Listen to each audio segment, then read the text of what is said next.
서 있으니까 왠지 좀 눈도 부시고요. 담임 목사님께서 많이 힘드셨겠구나 생각도 좀 드네요.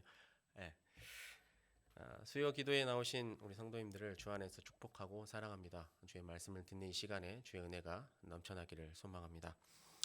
성도님들 혹시 그 복권 사 보신 분 계십니까? 복권 뭐 산다고 나쁜 건 아닌데 제가 청년 때는 그 로또라는 게 하도 시끄러워 가지고 목사님이랑 청년 리더들이 그렇게 신신당부를 했어요. 절대 로또 사지 말아라. 로또 사면 인생 망한다. 왜냐면 그때 당시만 해도 로또를 사면 1등이 수백억, 적어도 백몇억씩 되니까 패가망신한다고 그래가지고 청년들에게 결코 그런 것에 현혹되지 말고 오직 하나님만 의지하고 재물을 탐하지 말아라 이렇게 가르치셨어요.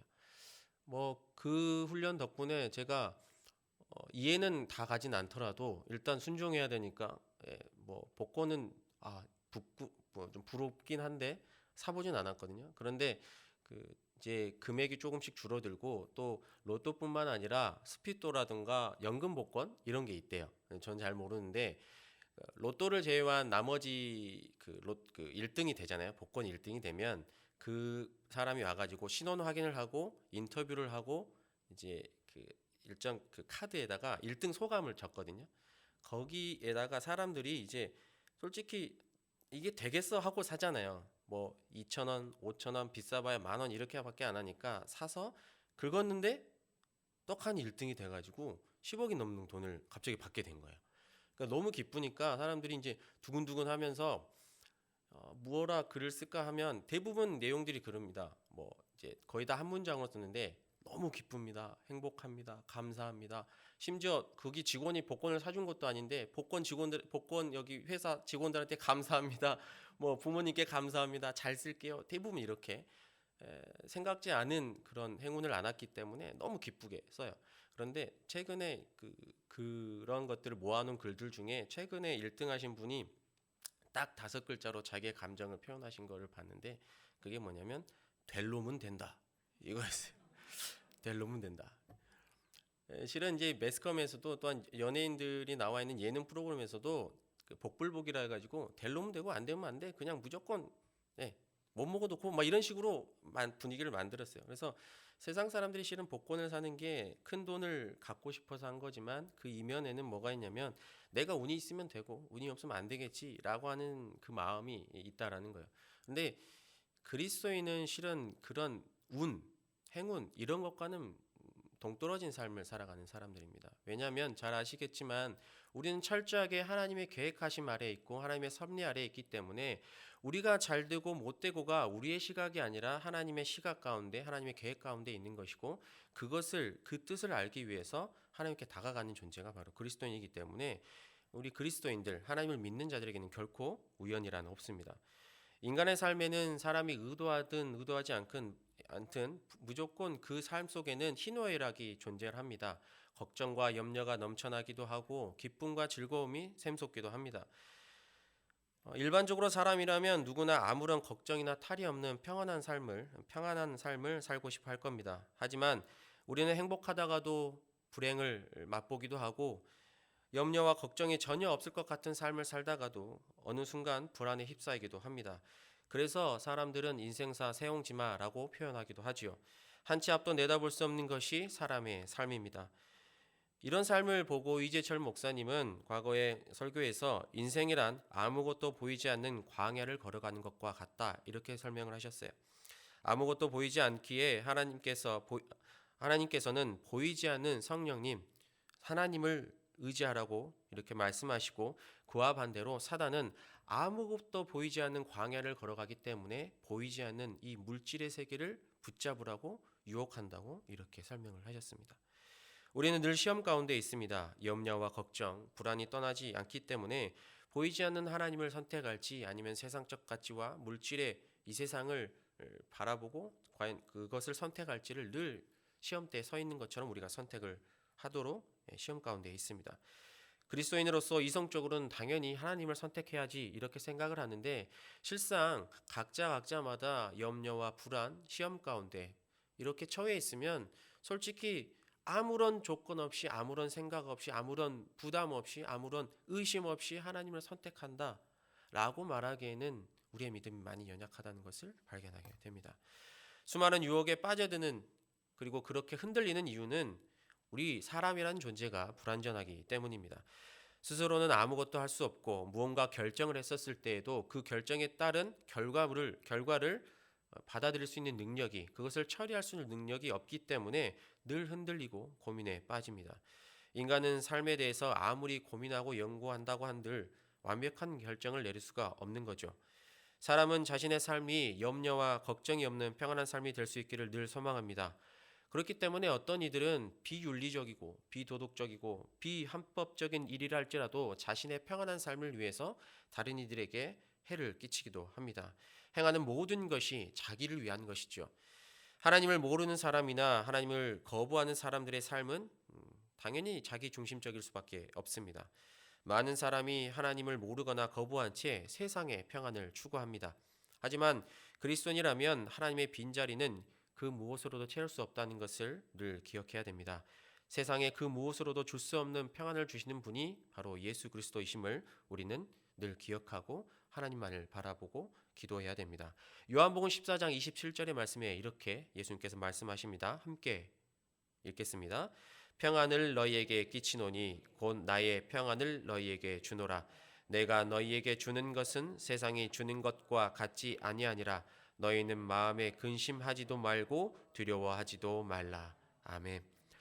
세상의 수많은 물질로 결코 채울 수 없는 평안, 그 평안을 주시는 분이 예수님이십니다.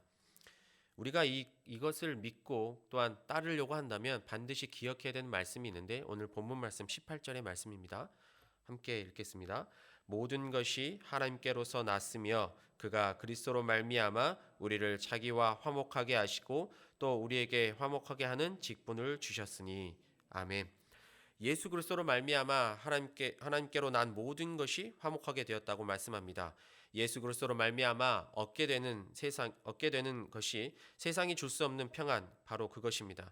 하나님과 화목해야만 얻을 수 있는 평안이 바로 예수님으로부터 오는 평안이라고 말하는 것입니다. 그리스도인이 온전한 평안을 얻고 계속해서 그 평안을 유지하는 유일한 방법이 바로 이것입니다. 오직 여호와 하나님만 바라고 그분과 함께 화목하게 된 그 상태를 계속해서 유지하는 것, 그것이 유일한 방법입니다. 그리고 하나님과 화목하게 된 사람들의 특징이 오늘 본문 말씀에 곳곳에 나와 있는데, 첫 번째가 바로 11절에 나와 있습니다. 11절의 말씀입니다. 함께 읽겠습니다. 우리는 주의 두려우심을 알므로 사람들을 권면하거니와 우리가 하나님 앞에 알려졌으니 또 너희의 양심에도 알려지기를 바라노라. 아멘. 첫 부분에 주의 두려우심을 알므로라고 말씀합니다. 우리는 주를 두려워한다는 이 말을 주를 경외한다라고 이렇게 이해할 수가 있습니다. 우리가 여호와 하나님을 거룩한 마음을 담아 두려워할 수 있는 이유, 그 이유는 바로 여호와 하나님께서 세상을 창조하신 창조주이시기 때문입니다. 그리고 나를 만드셨기 때문에 나의 모든 것을 아시기 때문에 내가 바로 그분을 의지하고 그분에게 모든 것을 맡겨드릴 수가 있는 겁니다. 하나님만을 의지할 수 있는 것이죠. 바꿔서 생각해 보면 하나님을 두려워하지 않는다는 것, 그것은 바로 하나님 이외의 것들에게 마음을 빼앗겼다는 의미입니다. 이는 곧 하나님을 멀리한다는 말이겠죠. 처음에는 하나님을 두려워하다가 어느 순간부터 세상의 눈을 빼앗겨 하나님으로부터 벌을 받은 사람이 있습니다. 바로 구약의 사울 왕입니다. 사무엘상 13장을 보면 사울이 왕이 된 직후에 여러 전쟁을 벌이다가 블레셋과 맞닥뜨리게 됐는데, 그때 선지자인 사무엘이 번제를 드리기 위해서 나올 때 사울 왕에게 기다리라고 했어요. 근데 일정 기간 동안 기다리고 있는데 그 기한이 지난 겁니다. 그러니까 불현듯 이제 사울의 마음에 두려움이 생긴 거예요. 하나님께 빨리 제사를 드려가지고 하나님의 음성을 듣고 이 전쟁을 치를지 피할지 기다려야 될지를 선택을 해야 되는데, 이제 사무엘은 나타나지 않으니까 불안한 것이죠. 그러니까 이제 해서는 안 될 번제를 본인이 드려버립니다. 그때부터 교만과 모든 악한 것들이 쌓이기 시작했고, 이제는 하나님으로부터 멀어지는 행위들을 하게 됩니다. 스스로 작은 자라 칭하였던 사울은 더욱더 많은 것을 가지게 되었고, 또한 많은 이들이 칭찬해주는 또는 높여주는 자리에서 계속 머물게 되자 자신이 두려워해야 될 대상이 여호와 한 분뿐임을 잊어버리고 오직 세상을 바라보며 두려워하는 마음이 생겼습니다.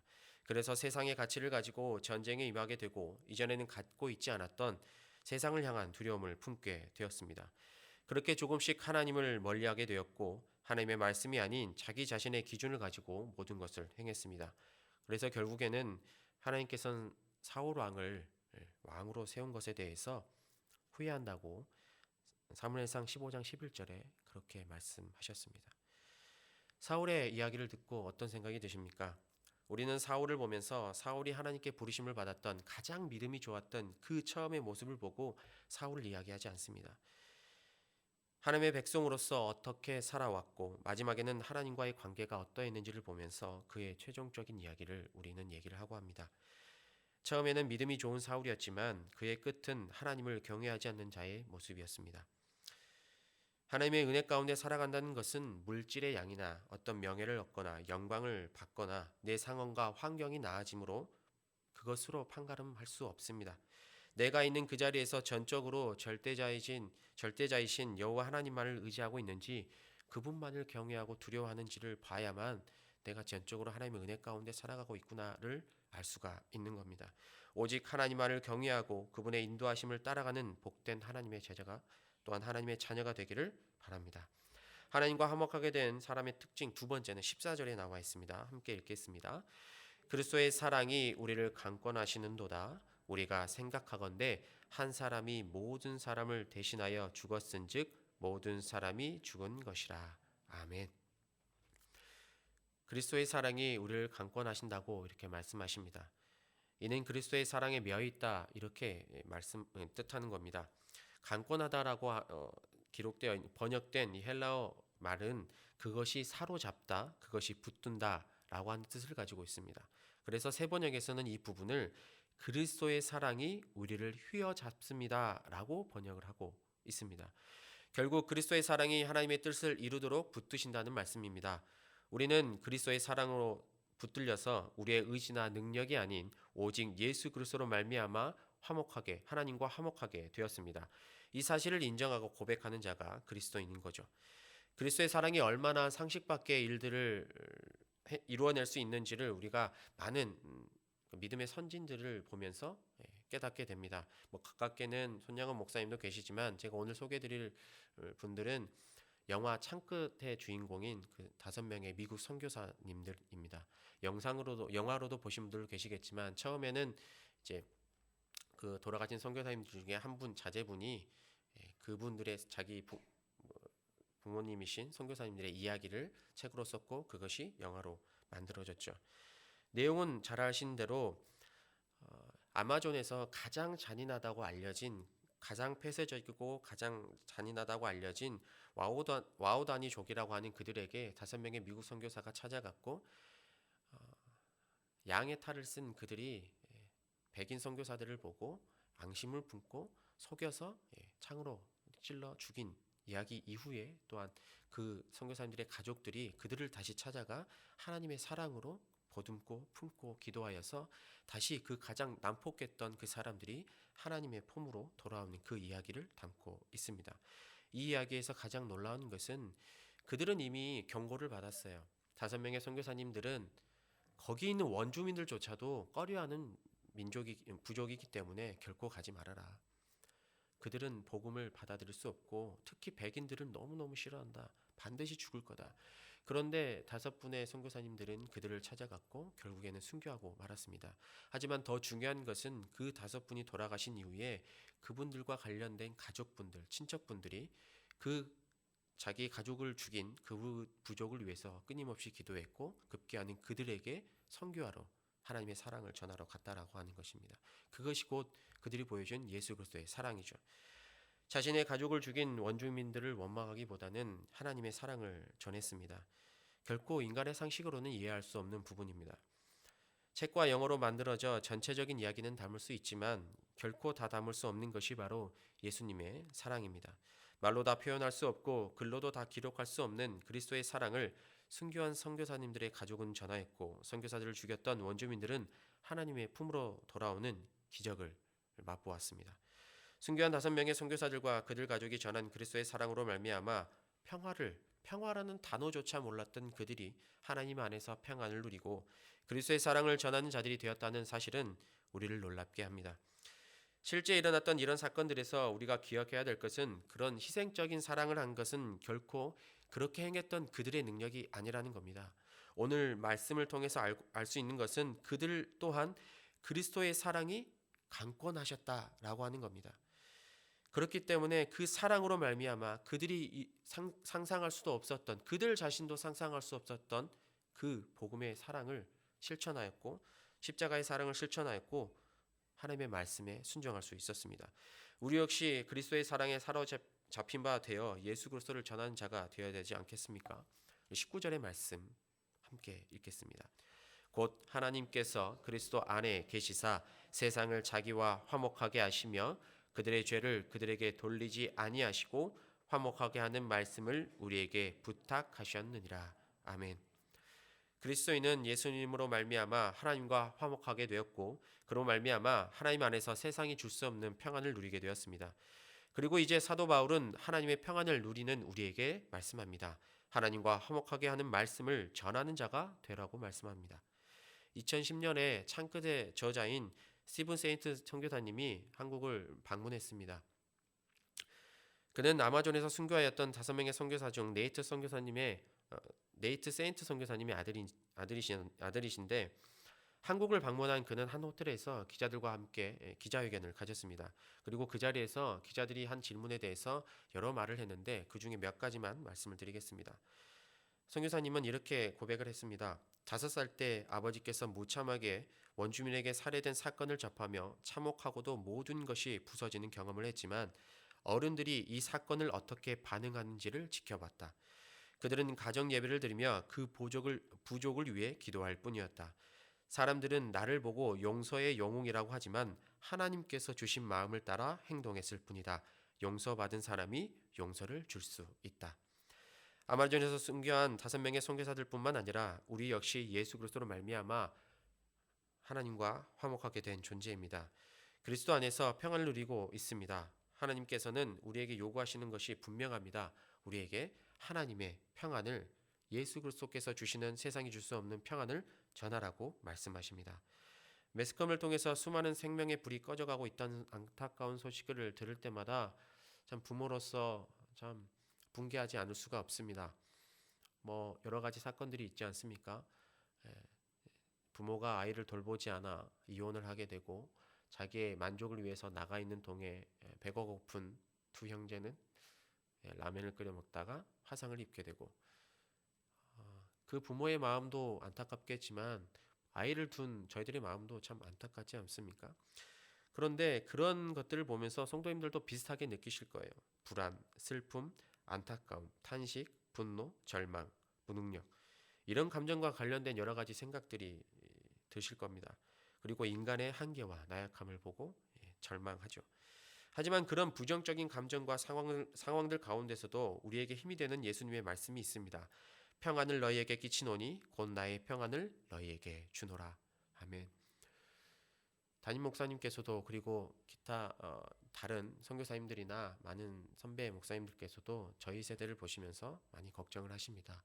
이 다음 세대를 어떻게 이끌어갈지 고민하고 수없이 기도해야 된다. 답은 나와 있지 않습니다. 지금 상황이 벌어질지 아무도 상상하지 못했고 우리의 우리의 앞길이 어떻게 될지 아무도 상상하지 못합니다. 많은 소식을 접할 때마다 과연 하나님의 평안은 어디에 있을까 이런 고민들을 합니다. 하지만 우리가 의지할 것은 세상적인 가치도 아니고 우리의 생각과 경험도 아니고 지금까지 이루었기 때문에 앞으로 이루어질 것이다 라고 하는 것은 우리의 착각입니다. 앞으로 이루실 분 그리고 지금까지 이루셨던 분은 오직 하나님뿐임을 우리는 기억해야 되고 예수 그리스도께서 세상에 줄 수 없는 평안을 주신다라고 하는 그 말씀을 붙들고 나아가야 세상 가운데서 우리가 비록 손가락질을 당할지라도 그리스도인이 교회가 손가락질을 당할지라도 반드시 하나님이 우리를 통해서 세상이 줄 수 없는 평안을 이루실 것이고 그리고 우리의 모습을 통해서 반드시 하나님께서 하나님의 나라를 이루실 것입니다. 끝으로 당부의 말씀을 드리며 말씀 마치겠습니다. 오늘 말씀 제목이 그리스도 안에서 누리는 평안입니다. 그리스도인은 그 평안을 하나님과 화목하게 되었기 때문에 누리게 되는 것이라고 말씀드렸습니다. 하나님과 화목한 자로서 여호와 하나님을 진정으로 경외하고 그리스도의 사랑에 사로잡힌 바 되시기를 바랍니다.